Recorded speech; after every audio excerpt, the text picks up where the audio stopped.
Friends, आज हम start लेंगे इलास्ट्रेशंस जो आपके सैलरी हेड के रिटायरमेंट के टॉपिक से रिलेटेड हैं। हम कुछ एक्स्ट्रा इलास्ट्रेशंस करेंगे जिसमें सबसे पहली इलास्ट्रेशन आपकी बुक से ही है and that is illustration 15।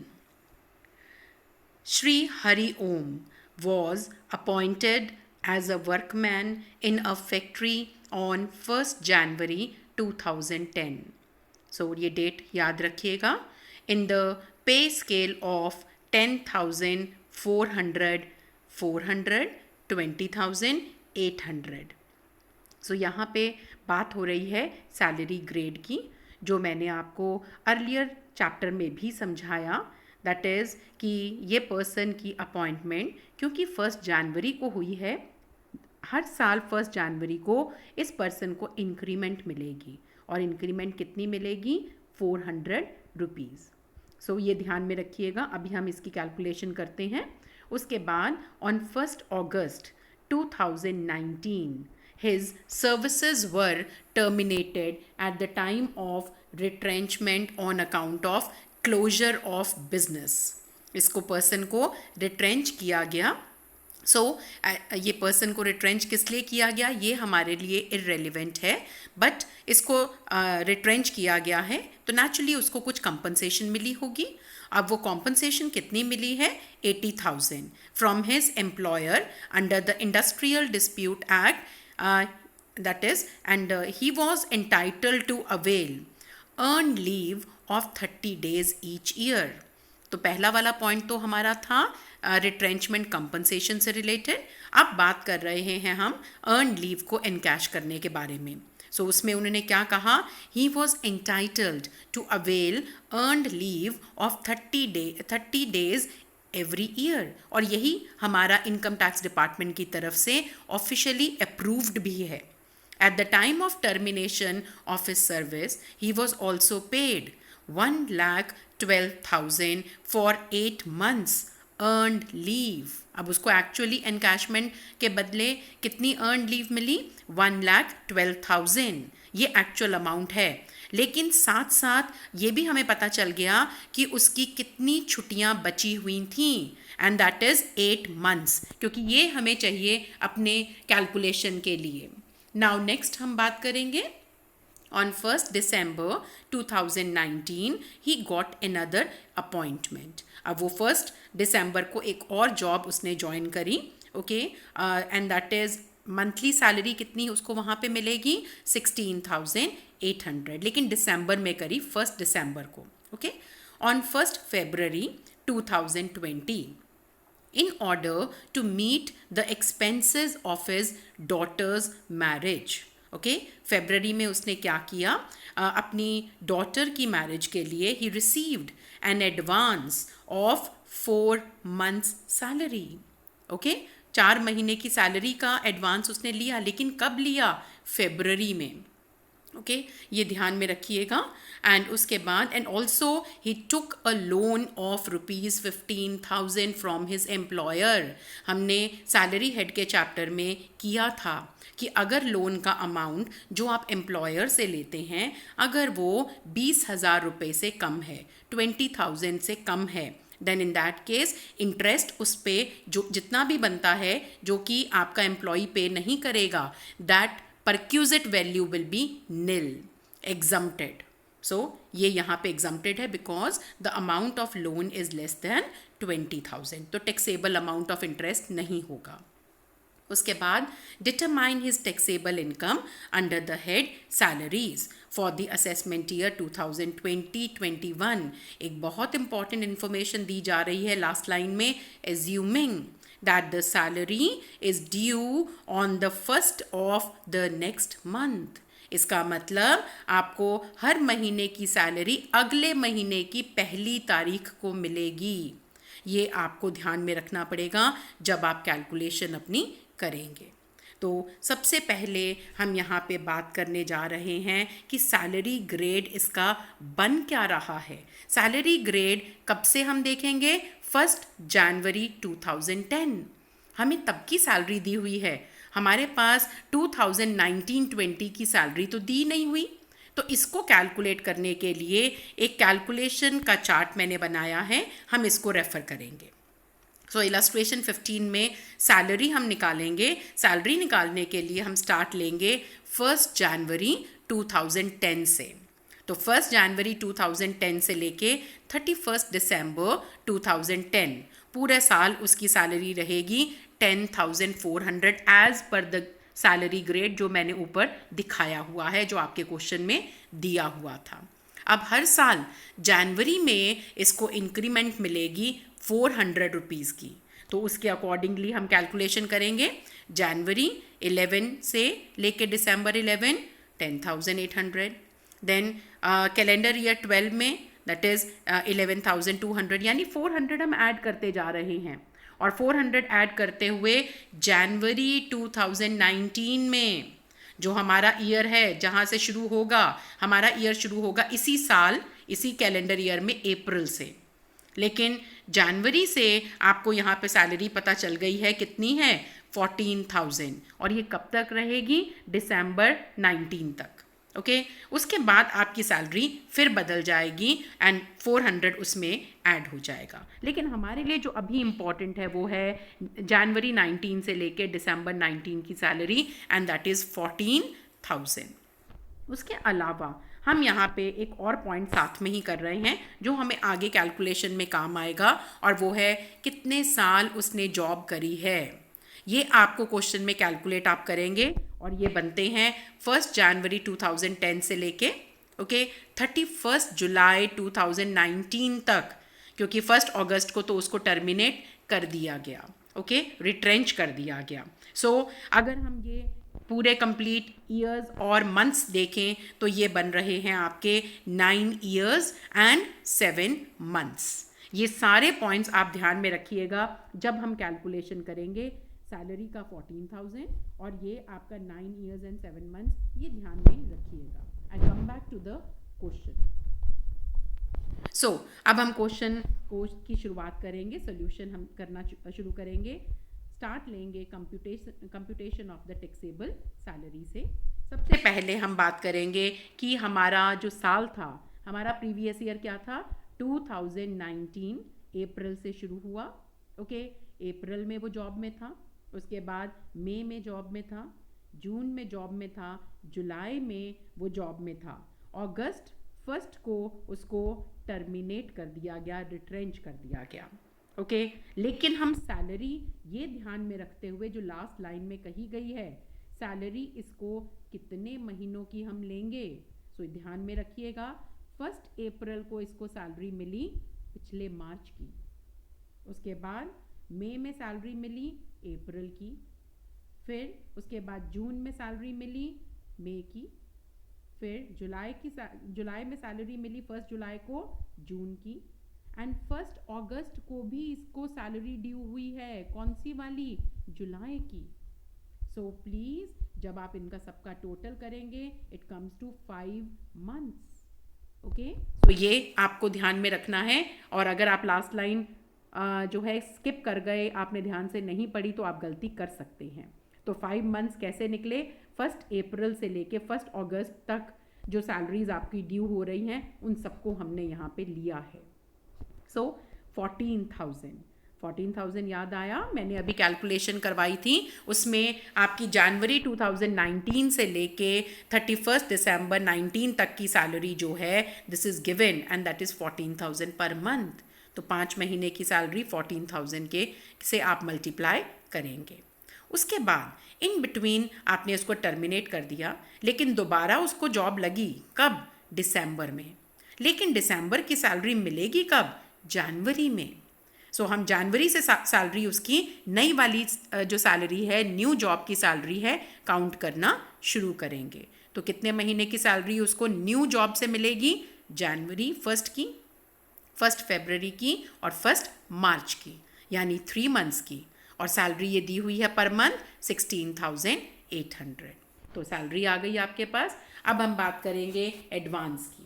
Advance इसने जो लिया था वो लिया था दैट इज फरवरी में। फरवरी में कौन सा एडवांस लिया होगा, मार्च का। अप्रैल का, मई का, और इन्होंने क्या कहा, दैट इज ऑफ जून, क्योंकि 4 महीने का लिया। Is that clear? सो लेकिन यहाँ पे हमारा जो मार्च का महीना है वो तो हमारे करंट प्रीवियस ईयर में ही आता है, तो इसलिए हम उसको एडवांस तो मानेंगे नहीं, क्योंकि हम कैलकुलेशन कर रहे हैं पूरा साल खत्म होने के बाद। तो मार्च का महीने का अगर आपको फेब्रवरी में एडवांस लिया है तो वो तो आपके करंट प्रीवियस ईयर से रिलेटेड है, उसको हम एडवांस नहीं मानेंगे। एडवांस हम मानेंगे वो महीने जो आपके करंट प्रीवियस ईयर के बाद के हैं, और वो कौन कौन से हैं, अप्रैल, मई और जून। ओके, सो 3 मंथ्स हमारा एडवांस माना जाएगा, जबकि क्वेश्चन में दिया हुआ है 4 मंथ्स। ओके, उसके बाद बात करेंगे कॉम्पनसेशन की। कॉम्पनसेशन के लिए I come back, that is compensation के लिए आपको बस इतना क्वेश्चन में से देख लीजिए कि 80,000 इसको एक्चुअली मिला है। Okay, so I come back to the notes. आपको नोट्स में ये कैलकुलेशन बहुत अच्छी तरह से समझ आ जाएगी। सो दिस इज कॉम्पनसेशन से रिलेटेड। अब क्योंकि मंथली सैलरी मिल रही है तो हम क्या लेंगे, 1/2 multiply by average salary. Average salary कितनी लेंगे, 3 मंथ्स की, तो लास्ट 3 मंथ्स की सैलरी डिवाइडेड बाय 3। ओके, और मल्टीप्लाई करेंगे 1/2 से, और मल्टीप्लाई करेंगे आप यहाँ इसको completed years of service and part there of in excess of 6 months. और अभी मैंने आपको कैलकुलेशन बताई थी कि हमारा टाइम पीरियड या ड्यूरेशन कितनी है, आप देख सकते हैं कितनी थी, 9 years and 7 months। ओके, तो 9 years and 7 months का मतलब हुआ that is 10 years। Okay, so 10 years से आप मल्टीप्लाई करेंगे 1/2 को, और साथ में आपकी average salary last 3 months 14,000 multiply by 3 divided by 3, it's again 14,000। Okay, और ये आपका आंसर आएगा 70,000। उसके बाद एक अमाउंट डिसाइडेड बाय गवर्नमेंट है एंड दैट इज 5 lakhs, और तीसरा actual amount of that is compensation received and that is 80,000। सो तीनों में से सबसे कम अमाउंट है 70,000।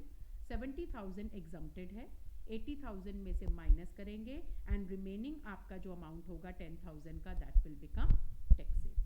Okay, now we come back कि आपका एक और पॉइंट है that is encashment of earned leave. अब इनकैशमेंट ऑफ अर्नड लीव के लिए आपको कितने साल उसने जॉब करी है, सो ये आपका आ जाएगा, और कितने साल की छुट्टियां उसकी बची हुई हैं। अब आपको ये कैलकुलेट करने की ज़रूरत नहीं है, वो आपको क्वेश्चन में दिया हुआ था। यहाँ पे हम 4 पॉइंट्स कैलकुलेट करते हैं। एक हम लास्ट वाले पॉइंट से शुरू करेंगे। लास्ट वाले पॉइंट में एक्चुअल अमाउंट क्वेश्चन में दिया हुआ है, मैक्सिमम लिमिट हमें पता है 3 lakhs। उसके बाद हम बात करते हैं सेकंड लास्ट, जो सेकंड पॉइंट है वो है salary. Okay, average salary. Average salary आपकी दैट इज अगेन आप इसको मल्टीप्लाई करेंगे, एवरेज सैलरी जो आपकी दी हुई है, एवरेज सैलरी आपकी क्वेश्चन में दिस इज गिवन, और ये एवरेज सैलरी आपने कैसे निकाली है ये देखिए। आखिरी जो आपके 10 मंथ्स हैं, लास्ट 10 मंथ्स की एवरेज आपने निकालनी है। सो वो आपको यहाँ पे दी जा रही है। ये पर्सन जो है आपका यहाँ पे आपको कैलकुलेशन दी हुई है, आपका पर्सन जो रिट्रेंच हो रहा है दैट इज इन अगस्त, तो आप जुलाई तक की सैलरी लेंगे। Is that clear? तो जुलाई से पीछे मूव करेंगे और वो 10 मंथ्स आपके शुरू होंगे अक्टूबर में जाके, लास्ट अक्टूबर में। अक्टूबर से लेके जुलाई तक आपके 10 महीने बनते हैं, लेकिन इस दौरान आपकी सैलरी बदल रही है। आप चेक कर सकते हैं, अभी मैंने आपको चार्ट दिखाया था, तो आप देखिएगा ज़रा, जनवरी 2019 से लेके जुलाई 2019 तक आपको पता है आपकी सैलरी क्या थी, दैट वाज 14,000। आप चेक कर सकते हैं जो मैंने कैलकुलेशन करी हुई है, जनवरी 2019 से आपकी सैलरी क्या थी, 14,000। लेकिन अगर हम उससे पहले जाएंगे तो आपके उससे पहले की सैलरी कितनी है, ये आपके चार्ट में दिया हुआ है, 13,600। तो 13,600 के आप कितने महीनों की लेंगे, फॉर 3 मंथ्स। तो 7 months according to 14,000, 3 months according to 13,600। Total करेंगे आपके पास आ जाएगी 10 months का टोटल, डिवाइड करेंगे 10 से और आपके पास आ जाएगी average salary, and that is 13,880। Okay अब ये 13,880 है, जिसमें आप फर्स्ट और सेकंड पॉइंट में मल्टीप्लाई करेंगे, पहले वाले पॉइंट में 10 से, सेकंड वाले पॉइंट में 8 से, और आपके पास लीस्ट अमाउंट आ जाएगा। लीस्ट अमाउंट है आपका सेकंड वाला पॉइंट, इसको आप माइनस करेंगे एक्चुअल अमाउंट में से और आपके पास आ जाएगा taxable amount. So this was illustration number 15। Now we come to the next illustration, illustration number 17. Shri Hari Om was an employee of a factory that is in Delhi, which is not covered under the Payment of Gratuity Act. Payment of Gratuity Act applicable नहीं है, इसका मतलब वो 1/2 वाला formula लगेगा। Okay, so he got 16,000 per month as basic pay, 1,600 per month as DA and 1,000 per month as HRA. अब ध्यान देने वाली बात है next point, he resides in his own house, अपने घर में रह रहा है। जब वो अपने घर में रह रहा है इसका मतलब HRA सारा टैक्सेबल होगा, यहाँ पे उसको एग्जम्पशन नहीं मिलेगी। उसके बाद आएगा he got 10,000 as travelling allowance for the tour, so official purpose के लिए मिला है, this will be exempted. Next है ही रिटायर्ड ऑन 1 जनवरी 2020, वो जनवरी में रिटायर हो गया, तो इसका मतलब हम सारी कैलकुलेशन करेंगे अप्रैल से लेके दिसंबर तक की।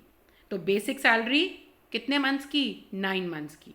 पेंशन की अभी हम बात करते हैं, और उसके बाद DA हम कितना लेंगे, 9 मंथ्स का। HRA क्योंकि सारा टैक्सेबल है, कितना लेंगे, 9 मंथ्स का। ओके ये 9 मंथ्स कौन से हैं, अप्रैल से लेके दिसंबर तक, क्योंकि जनवरी में तो वो रिटायर हो गया। अब आगे देखते हैं, रिटायर होने के समय ही गॉट 1,60,000 एज ग्रेचुटी, और payment of gratuity act applicable नहीं है। ओके तो ये आपको एक्चुअल अमाउंट मिल गया।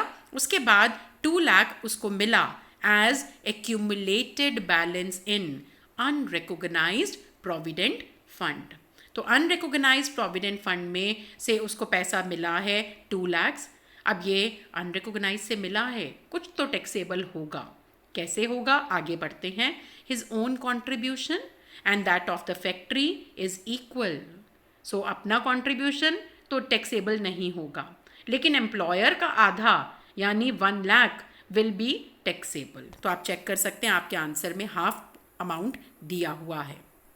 नेक्स्ट है he also received 1,76,000 being the amount of salary including DA for 10 months, that is of earned leave to his credit. Okay so 10 महीने की छुट्टियां उसकी बची हुई थी, जिसके बदले उसको सैलरी मिली है 1,76,000 एनकैशमेंट ऑफ अर्न लीव का पॉइंट है, इसको अभी हम डिस्कस करते हैं। उसके बाद नेक्स्ट आपका दिया हुआ है he was allowed to get the pension of 4,000 per month, 4,000 रुपया पर मंथ उसको पेंशन मिलनी थी।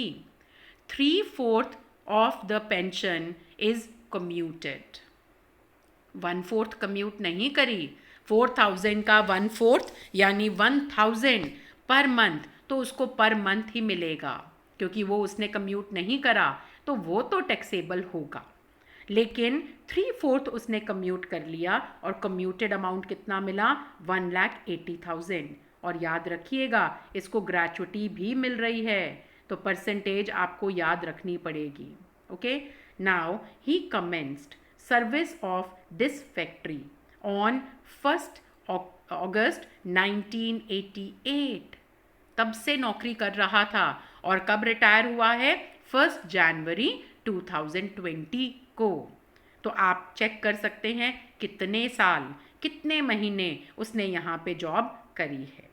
And his average salary during the 10 months immediately preceding his retirement was 15,600। ये हमें दी हुई है, तो ये हमें मदद करेगी हमारे ग्रेचुटी की कैलकुलेशन में और हमारी इनकैशमेंट वाले पॉइंट की कैलकुलेशन में। अब हम स्टार्ट लेते हैं बेसिक सैलरी, कितने महीनों की लेंगे, अप्रैल से दिसंबर यानी 9 मंथ्स की। पेंशन भी लेंगे हम, पेंशन कब उसको मिल रही है, जब वो रिटायर हो गया, जनवरी, फरवरी और मार्च की, और पर मंथ जितनी मिल रही है वही तो टैक्सेबल होगी। पर मंथ कितनी मिल रही है, 1/4, यानी कितनी 1000 पर मंथ। ओके, उसके बाद DA 9 मंथ्स का, HRA 9 मंथ्स का, और उसके बाद अनरिकॉग्नाइज्ड प्रोविडेंट फंड का आधा, दैट इज़ 1 लाख। ओके, अब बात करते हैं ग्रेच्युटी, पेंशन और इनकैशमेंट ऑफ अर्नड लीव की। ओके, उससे पहले मैं आपको यहाँ पे ये कुछ कैलकुलेशन दिखाना चाहूँगी। पेंशन जो हम डिस्कस कर चुके हैं 1/4 पर मंथ मिलेगी, this will be taxable. Duration of job ये चेक करिए कितनी बनती है, 1 अगस्त 1988 से लेके 1 जनवरी 2020 तक अगर आप काउंट करेंगे तो ये बनती हैं 31 ईयर्स एंड 5 मंथ्स। ओके, सो यहाँ पे 5 मंथ्स आप इग्नोर वैसे भी करेंगे। ओके, एवरेज सैलरी आपको क्वेश्चन में दी हुई है जो आपको मदद करेगी आपकी कैलकुलेशन में। वापस आते हैं नोट्स पे। House rent allowance is fully taxable, we know the reason. Lump sum का हम कर चुके हैं। अब हम बात कर रहे हैं ग्रेच्युटी की। ग्रेच्युटी में 2 पॉइंट्स तो हमें पता हैं, 20 lakhs गवर्नमेंट ने डिसाइड करा, एक्चुअल अमाउंट जो है आपका वो हमें पता है। ओके, अब हम बात करेंगे कैलकुलेशन की। 1/2 मल्टीप्लाई बाय 15,600 ये दिया हुआ है, और साथ में हम मल्टीप्लाई करेंगे इसको 31 से, और आंसर आपका आएगा दैट इज 2,41,800। ओके, ये आया आंसर। और उसके बाद एक अमाउंट 20 lakhs दिया हुआ है, और एक्चुअली जो आपको मिला है वो है 1,60,000। अगर हम तीनों को कंपेयर करें तो लीस्ट अमाउंट हमारा क्या है 1,60,000, और हमें जो एक्चुअली मिला है वो भी कितना है 1,60,000। तो एक्चुअल में से 1,60,000 जब आप माइनस करेंगे तो आंसर क्या आएगा, निल। Is that clear? यानी taxable amount of gratuity is nil. आप चेक कर सकते हैं आपके आंसर में क्या दिया हुआ है, ग्रेच्युटी निल। अब बात करेंगे नेक्स्ट हमारा जो टॉपिक है that is pension, commutation of pension. आपको एक्चुअल अमाउंट कितना मिला 1,80,000। ओके, लेकिन हमें तो चाहिए नॉर्मल पेंशन, और ये कितना कम्यूट करके आई थी, दैट इज 3/4। तो नॉर्मल पेंशन निकालने के लिए आप 1,80,000 को मल्टीप्लाई करेंगे 4/3 से, और क्योंकि इसको ग्रेच्युटी मिल रही है तो आपका एग्जम्प्टेड अमाउंट कितना होगा, इस अमाउंट का 1/3।